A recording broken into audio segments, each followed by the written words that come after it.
కవితనై భార్యనై భర్తనై కవినై కవితనై భార్యనై భర్తనై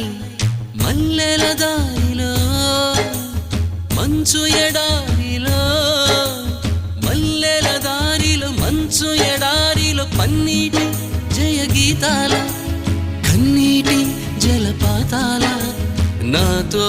నేను అనుగమిస్తూ నాతో నేనే రమిస్తూ ఒంటరినై అనవరతం కంటున్నాను నిరంతరం కలల్ని కథల్ని మాటల్ని పాటల్ని రంగుల్ని రంగవల్లుల్ని కావ్య కన్యల్ని ఆడపిల్లల్ని జగమంత కుటుంబం నాది ఏకాకి జీవితం నాది.